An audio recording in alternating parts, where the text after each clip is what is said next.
اعوذ باللہ من الشیطان الرجیم، بسم اللہ الرحمن الرحیم۔ جو شخص یہ دعویٰ کرتا ہے کہ علم الغیب کی دو اقسام ہیں، ذاتی اور غیر ذاتی، تو وہ لفظ الغیب سے مراد الغیب الاضافی لیتا ہے، نہ کہ الغیب الحقیقی مراد لیتا ہے۔ لیکن وہ یہ مراد لے کر بھی یہ مانے گا کہ اس معنی میں بھی باری تعالیٰ کا علم غیر محدود اور غیر اللہ کا علم محدود ہے۔ یہ سب پوائنٹ نوٹ کر لیجئے کہ اگر کوئی کہتا ہے کہ علم غیب کی دو اقسام ہیں، ایک تو کیونکہ غیب کا ایک معنی لیتا ہے حقیقی ہے اور ایک اضافی ہے، تو وہ اضافی معنی لے گا، ٹھیک ہے۔ تو پس باری تعالیٰ غیوب اضافیہ کا غیر متناہی علم رکھتا ہے، یہ بھی پوائنٹ نوٹ کر لیجیے گا، اور مخلوق جو ہے اس کا محدود علم رکھتی ہے، یعنی باری تعالیٰ لامحدود یا غیر محدود علم رکھتا ہے،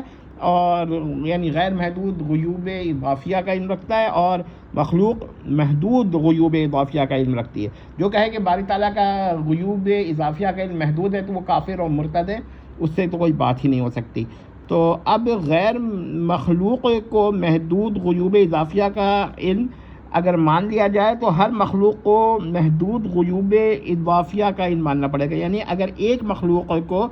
غیوب اضافیہ محدودہ کا علم مان لیا جائے تو ہر مخلوق کے لیے غیوب اضافیہ محدودہ کا علم ماننا پڑے گا، لہذا ہر ذی علم مخلوق کے لیے علم الغیب ماننا پڑے گا، اور جو ہوگا الاضافی۔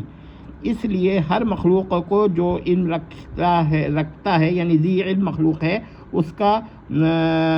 کا ضروری نہیں کہ دوسرا مخلوق کوئی علم رکھے، یعنی کہ ہو سکتا ہے کوئی شے ایسی ہو، ایسی جگہ پر ہو، کوئی ایسا ذی علم مخلوق ہو جو دوسرا مخلوق اس کو نہ جانتا ہو، یا کم از کم وہ اپنے کو کوئی ایسی بات جانتا ہو جو دوسرا مخلوق نہ جانتا ہو، تو اضافی طور پر تو وہ پھر عالم الغیب ہو جائے گا۔ اگر مراد الغیب الحقیقی ہو تو اس معنی میں علم الغیب کا ذاتی اور عطائی میں تقسیم ہونا نہ صرف ممتنع بالذات ہے، یعنی ممتنع بالذات ہے، بلکہ کفر و شرک بھی ہے۔ اب اس کو لاجیکل فارم میں دیکھتے ہیں۔ دیکھیے، اگر ایم ایکس کو لیں کہ ایکس از اے مخلوق، یعنی ایکس ایک مخلوقہ، اور کے ایکس لیا کہ ایکس ہیز نالج آف غیب، یعنی کہ ایکس کے علم الغیب ہے، تو یعنی ہم یہ سندھی میں پڑھ دیا ہے، تو اس کو کیا کہتے ہیں اردو میں دیکھ لیں کہ ایکس جو ہے وہ ایک مخلوق ہے، اور کے ایکس جو ہے ایکس یعنی ایکس کو علم الغیب ہے، یعنی کہ نالج آف غیب ہے۔ تو اب اس کا جو لاجیکل فارم بنے گا، for all X for all Y M X and K X employees, اب یہاں پر یہ پھر شروع رہے گا، ایم وائی امپلائز کے وائی، یہ مطلب کہ اگر ایک مخلوق کو علم غیب ہے تو ہر مخلوق کو علم الغیب ہو جائے گا۔ تو یہ تو باری تعالیٰ کی صفت مخصوصہ ہی نہیں رہی، بلکہ تو ہر مخلوق پر عام ہو گئی، اور یہی ہے کہ اگر ایک مخلوق کو علم الغیب ہے تو ہر مخلوق کو علم الغیب ہے۔ اس کو میں نے یہاں سندھی میں بھی لکھ دیا، ٹھیک ہے۔ if there exists one x which is a مخلوق and has knowledge of al-ghaib, then for y, if for all y یعنی کہ ہر y کے لحاظ سے if x has a if y is a مخلوق, y has a knowledge of الغیب۔ یہ دوبارہ دیکھ لیں، بعض لوگ یہ کہتے ہیں آپ صحیح طرح پڑھ نہیں پاتے، تو یہ ٹھیک ہے کہ بعض وجوہات پر پڑھنے میں ذرا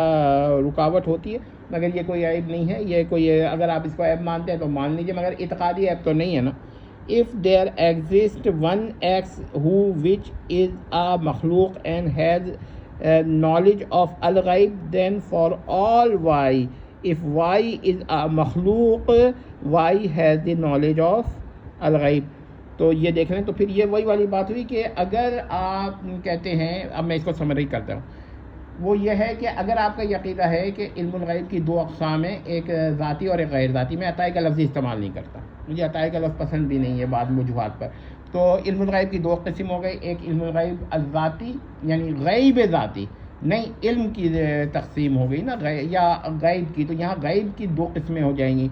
ایک تو ہو جائے گی حقیقی اور ایک ہو جائے گی اضافی۔ تو جو کہے گا کہ علم غیب کی دو اقسام ہیں، ایک ہے ذاتی اور ایک ہے غیر ذاتی، تو وہ الغیب کا معنی جو ہے نا الغیب الاضافی لے رہا ہے، تو سمجھ لیجئے۔ تو اب اگر ایک مخلوق کو آپ نے مان لیا کہ الغیب الاضافی کا علم ہے اس کو، تو ہر مخلوق کے لیے ماننا پڑے گا کہ الغیب الاضافی کا علم ہے، کیونکہ ہر مخلوق کو کوئی نہ کوئی ایسی بات کا علم ہے کہ جو دوسری مخلوق کو نہ ہو، تو اضافی طور پہ تو وہ بھی غائب ہو گیا. تو یہ اصطلاحات سے کھیل کرنا ہو گیا. یعنی کہ پھر آپ کل کو یہ کہیے گا اچھا قرآن کا لغوی معنی تو پڑھنا ہے، تو اگر کوئی نعوذ باللہ کوئی اور کتاب پڑھ رہا ہے تو وہ بھی قرآن ہے. جو کتاب یہ اسلام کا مطلب ہے سرنڈر کرنا، خدا کے آگے جھک جانا، مطلب یہ کہ تسلیم کر لینا اپنی کمتری کیا کہتے ہیں. تو اب اگر آپ یہ بات کہتے ہیں تو پھر وہ کوئی غیر مسلم بھی کہہ سکتا ہے کہ بھائی لفظ اسلام تو ہم بھی استعمال کر سکتے ہیں. تو کیا ہے کہ یہ کھیل نہ کیا جائے، ورنہ تو پھر یہ ہوگا کہ ہر آدمی کہے گا حدیث کا مطلب تو ہے بولنا، تو میرا قول بھی حدیث ہے، حالانکہ حدیث تو صرف رسول اللہ کے لیے مخصوص ہو گئی ہے. تو بات یہ کہ آپ نے یہ مسئلہ سمجھا کہ لغت سے کھیل نہ کریں. کیونکہ اگر اچھا اب وہ کہے گا اچھا بھائی میں جو نا علم غیب کی تقسیم کرتا ہوں ذاتی میں بھی اور غیر ذاتی میں بھی، ٹھیک ہے، غیر ذاتی میں بھی، تو یہ دو طرح کی تقسیمات کر دی اس نے، یعنی کہ ذاتی اور غیر ذاتی علم. تو لیکن وہ ساتھ میں کہتا ہے کہ حقیقی غیب مراد ہے، الغیب الحقیقی مراد ہے. تو اس میں اگر وہ تقسیم کرتا ہے علم کی، تو ہم یہ کہتے ہیں کہ غیر اللہ کے لیے الغیب الحقیقی کا ذرہ علم ماننا بھی کفر و شرک ہے. تو یہ یاد رکھیے گا، مزید اس پہ بھی بحث کریں گے. تو یاد رکھیے گا کہ اگر وہ غیب الاضافی لیتا ہے مراد، تو ہم اس کو کہیں گے اصطلاحات سے نہ کھیلیں، ورنہ تو پھر کوئی بھی اصطلاح نہیں بچے گی شریعت کی. مثلا صلاح ہے، کوئی کہے گا اچھا بھائی صلاح کا مطلب آپ نماز لیتے ہیں، میں اس چیز کو صلاح کہتا ہوں. زکوٰۃ ہے، زکوٰۃ کا لغوی معنی نکالے گا اور کہے گا بھائی یہ زکوٰۃ تو زکاہ کا جو لفظ ہے اسلام میں اس سے پہلے بھی ہے، تو میں کسی اور معنی میں مراد لیتا ہوں. اسی طرح نبی کا لفظ ہے، خواہ وہ آپ خبر دینے کا معنی لیں یا پھر بلندی کا معنی لیں، میں اس پہ بحث نہیں کر رہا. میں صرف یہ کہہ رہا ہوں کہ لغوی معنی لے کر کوئی کہہ دے گا کہ بھائی اچھا بھائی فلاں جو ولی ہے، صوفی ہے، وہ بہت بلند ہے، اس کو لغوی معنی میں نبی کہہ دو، یا وہ ہمیں الہامات کی خبر دیتا ہے یا بعض اہم خبر دیتا ہے، تو وہ تو اس طرح اصطلاحات کا کھیل مت کریں. اگر اصطلاحات سے آپ کو کھیل کرنا ہی ہے نا، تو پھر کچھ بھی نہیں بچے گا. تو یہ دیکھ لیں کہ یہ الزام نہ لگائیں کہ کیا کہتے ہیں انہوں نے یہ اصطلاح کیا. اگر ہمارا صرف ایک اصطلاح ہے کہ اگر ایک مخلوق کے لیے علم الغیب مانے تو ہر مخلوق کے لیے لازم آئے گا اگر الاضافی غیب الاضافی مراد ہے. اور اگر آپ کا غیب الحقیقی مراد ہے، تو پھر یہ سمجھ لیجئے کہ اس کا تو اس کی تقسیم اس غیب الحقیقی کا علم تو صرف باری تعالیٰ کے پاس ہے. یعنی وہ غیر اللہ کو اس کا علم محال عقلی، بلکہ محال عقلی و غیر مقدور یا محال بذات ہے، کیونکہ کچھ باتیں باری تعالیٰ کے علم کے لیے خاص ہیں، وہ غیر اللہ کو ہو ہی نہیں سکتی، ممتنع بذات ہے. باری تعالیٰ کے لیے اس کا اختصاص یعنی اس کا خاص ہونا، یہ غیر اللہ کے لیے ممتنع بذات ہونے کی دلیل بن جائے گی. تو یہ ذرا دیکھ لیجئے کہ یہ میں نے بیان کر دیا. الفاظ سے آپ کھیلیں گے تو بہت دور تک بات جائے گی. والسلام تمت.